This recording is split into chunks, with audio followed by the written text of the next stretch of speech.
अज़मा बुखारी साहबा के पास चलता हूँ। अज़मा साहबा मुझे ये बताएं, मतलब आपका कभी वोट को इज्जत दो का नारा कभी क्या हो गया? अब आज का एस्टेब्लिशमेंट के फेवरेट बन गए हैं। नदीम गोंदल साहब ने भी आज कहा कि आपको हमने वज़ीर आज़म बनाया, यानी शहबाज शरीफ साहब को पीपल्स पार्टी ने वज़ीर आज़म बनाया।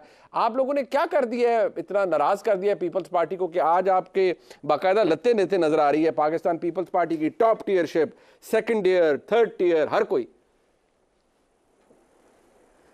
बहुत शुक्रिया मुनीब। इलेक्शन आ गया और इलेक्शन से पहले जो है ये माहौल का गर्म होना, बयानात की गर्मा गर्मी होना एक नेचुरल चीज़ है, लेकिन कुछ चीज़ें, कुछ बाउंड्रीज हमें जो है वो डिसाइड कर लेनी चाहिए। अब अगर आप मियां नवाज शरीफ साहब की बीमारी पे बात करेंगे तो लामहला हमारे पास भी बहुत सारी बातें हैं, लेकिन एक तो पार्टी लीडरशिप की इजाज़त नहीं है। जिस तरह की तल्ख और अजीब बातें बिलावल साहब कर रहे हैं, बिल्कुल उसका तुर्की बतुर्की जवाब दिया जा सकता है। नासिर भाई जो है मेरे भाई हैं, वो उन्होंने बड़ी सेन गुफ्तगू की है, उन्होंने बहुत अच्छे जो है लफ्ज़ों का चुनाव किया है, लेकिन बिलावल साहब बात कुछ और करते हैं, जरदारी साहब बात कुछ और करते हैं। तो ये भी सबको नजर आ रहा है कि एक्चुअली हो क्या रहा है। हमारे चेहरे उतरे हुए नहीं हैं, वो जो उन्होंने पहले से रोना शुरू कर दिया है, चीखें मारने शुरू कर दी हैं, उनके चेहरे उतरे हुए हैं। दूसरी बात यह है कि जो बार बार सी की बात की नासिर भाई ने, सी में कौन है वो? मतलब एतजाज एहसन जो चारों तरफ खेलते हैं, और जो जिनको जो है, अब तो ये भी बातें हो रही है पीटीआई और पीपल्स पार्टी करीब आ रहे हैं, हमें क्या एतराज है? बिल्कुल शौक से हूँ, हमें कोई फर्क नहीं पड़ता। अच्छा, लेकिन अगर जहां तक बात है निगरान हुकूमत की, मोहसिन नकवी साहब कौन है? पंजाब के जो चीफ मिनिस्टर हैं, क्या उनको जरदारी साहब अपना बेटा कह के तारुफ नहीं कराते? क्या वो हर वक्त जरदारी साहब के पास मौजूद नहीं होते? और गौहर एजाज साहब जो इस वक्त वफाकी वजीर हैं, वो जरदारी साहब का कोई लाहौर का दौरा कंप्लीट ही नहीं होता जब तक वो गौहर एजाज साहब के पास या वो ना आ जाएं या गौहर एजाज साहब उनके एजाज। मोहसिन नकवी साहब के तो ताल्लुकात आप शरीफ खानदान से भी हैं, जरदारी साहब से भी हैं, बड़े वेल कनेक्टेड आदमी है मोहसिन नकवी साहब। मुझे नहीं लगता कि दोनों पार्टीज उनसे कोई गिला कर सकती है। जी मैंने तो गिला की बात ही नहीं की। मैं तो जो इनका इतराज है उसकी बात कर रही हूँ कि मोहसिन नकवी साहब को नवाज शरीफ साहब ने कभी बेटा नहीं कहा, जरदारी साहब उनको बेटे के तौर पर जो है वो अच्छी बात है, मतलब इसमें कोई बुराई थोड़ी है। नहीं, बिल्कुल। लेकिन गुजारिश ये है कि दूसरों के ऊपर एतराज करना, दूसरे के ऊपर एतराज करना और इस तरह के एतराजात उठाना, अब जब मुकदमात की बात है, मेरा ख्याल है कि बिलावल साहब को कोई बता दे कि सवाए रमजान शुगर मिल के मेरी पूरी लीडरशिप का कोई केस जो है वो नैब के जरिए जो है वो सेटल नहीं हुआ। मरियम नवाज शरीफ साहिबा को जो है वो मेरिट के ऊपर जो है वो बरियत मिली, एहसन इकबाल साहब को, साद रफीक साहब, मतलब नेम इट। इस तरह से एक स्वीपिंग स्टेटमेंट दे देना।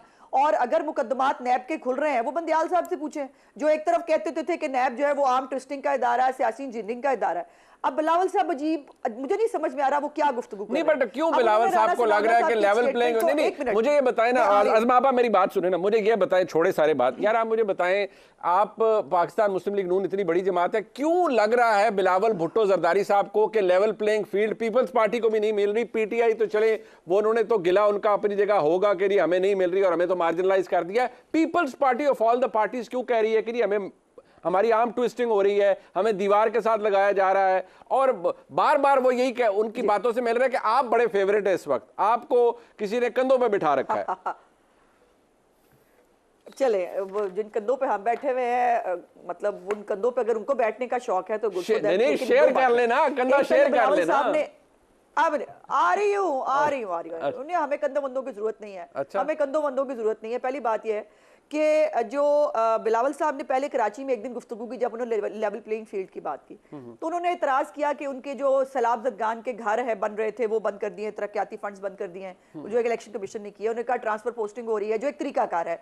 जब पंजाब की हुकूमत आई थी, निगरान हुकूमत, तो उस वक्त भी इसी तरह से एक रीशफलिंग हुई थी, जो इलेक्शन कमीशन का ऑर्डर होता है। अब 15 साल से पीपल्स पार्टी की वहां पे हुकूमत है, सूबा की हुकूमत में। अब देखिए ना, हैदराबाद में पानी नहीं मिल रहा, इसका ताना भी वो लंदन को मार रहे हैं। इसका सवाल जवाब आपने देना है ना। हैदराबाद को पानी नहीं मिला, इसका K4 का मंसूबा जो है उसके ऊपर जो है अरबों रुपए जो है वो शहबाज शरीफ साहब की हुकूमत ने दिए, इमरान खान ने रोक लिए थे। वो मंसूबा भी उस वक्त नवाज शरीफ साहब के दौर में शुरू हुआ था।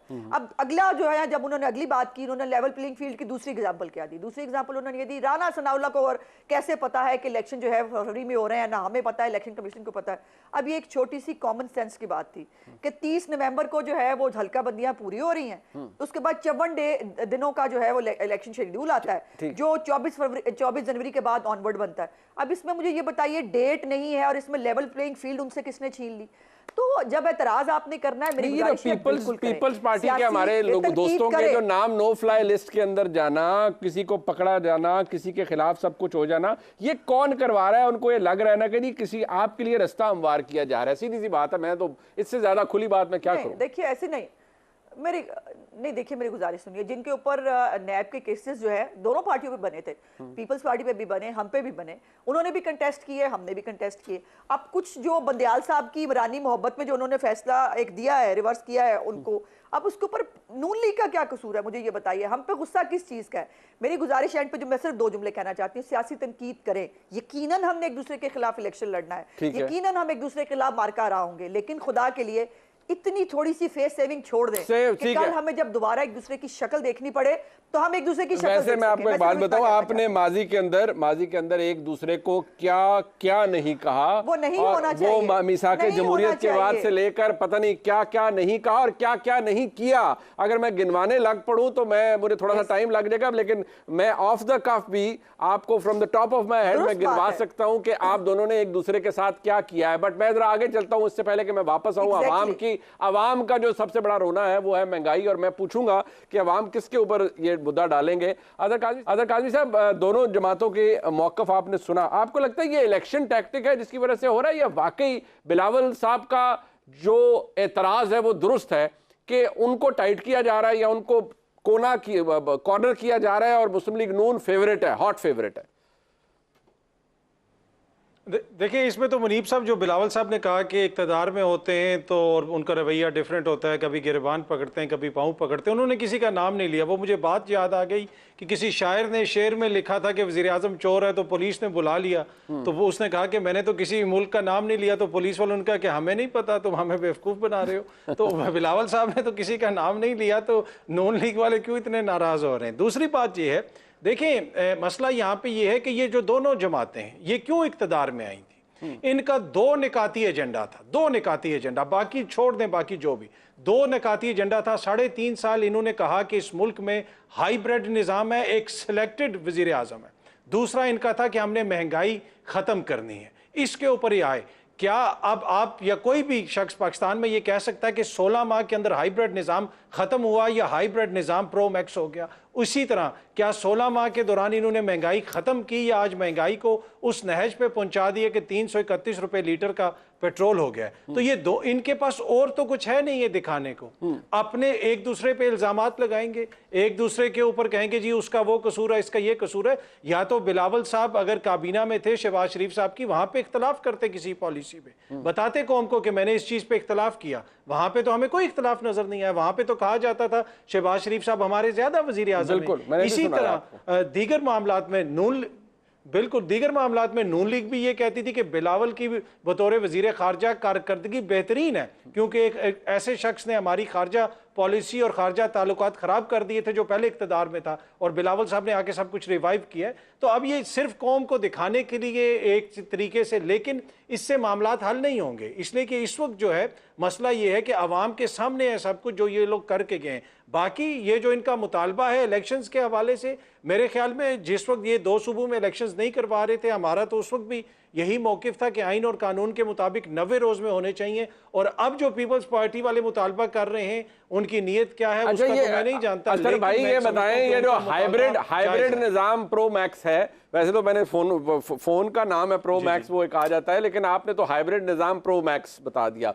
तो ये निजाम है, इसकी सबसे बड़ी बेनिफिशियरी कौन सी जमात आपको लगती है? सबसे ज्यादा फायदा किस जमात को हो रहा है और किसके लिए ये तासुर दुरुस्त है कि रस्ते हमवार किए जा रहे हैं? क्योंकि देखिए बिलावल भुट्टो जरदारी साहब कोई खुदा ना खास्ता कुन ज़ेन शख्सियत तो है नहीं, बड़े इंटेलिजेंट आदमी हैं, जरदारी साहब के साहबजादे हैं, तो उन्हें पता, he must be seeing something ना, he must have observed something.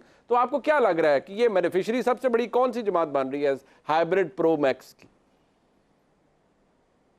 देखिए जिस वक्त ये लोग कानून साजी कर रहे थे, अंग्रेजों के जमाने का ऑफिशियल सीक्रेट एक्ट रिवाइव कर रहे थे, क्या उस वक्त बिलावल साहब को नजर नहीं आ रहा था कि यहाँ पे जमहूरियत की तरफ हम जा रहे हैं या दूसरी तरफ जा रहे हैं? अगर उस वक्त वो कहते तो ज्यादा मुनासिब था। अब जब इस तरह की खबरें आना शुरू हो गई कि एहतसाब होगा, और ये जो अभी नैब के कानून को कालादम करार दिया है, यकीन कीजिए ये सिर्फ और सिर्फ माजी में भी सियासी इंजीनियरिंग के लिए इस्तेमाल होता रहा, मुस्तकबिल में भी सियासी इंजीनियरिंग के लिए इस्तेमाल होगा। इससे मुल्क और कौम का कोई फ़ायदा नहीं होगा। तो उनके जहाँ तक तहफ़्फ़ुज़ात हैं वो बिल्कुल दुरुस्त हैं बहुत सारे मामलात में, लेकिन ये इन दोनों को पता है कि किसने किसका साथ दिया, किस हद तक साथ दिया। ये दोनों बेनिफिशरी हैं इस निज़ाम के, इस सिस्टम के, ये दोनों बेनिफिशरी हैं जो भी ये निज़ाम इस वक्त चल रहा है। लेकिन एक कंप्लेंट कर रहे हैं, दूसरे कंप्लेंट नहीं कर रहे। मतलब पीपल पाकिस्तान मुस्लिम लीग नून कुछ अर्सा पहले तक जरूर करती रही लेवल प्लेइंग फील्ड की बात, आज नहीं कर रही। उन प्लेइंग फील्ड नजर आ रही है, उनके इंतखाबात भी हो जाएंगे जब मुकम्मल हो जाएंगी। अभी कॉमन सेंसिकल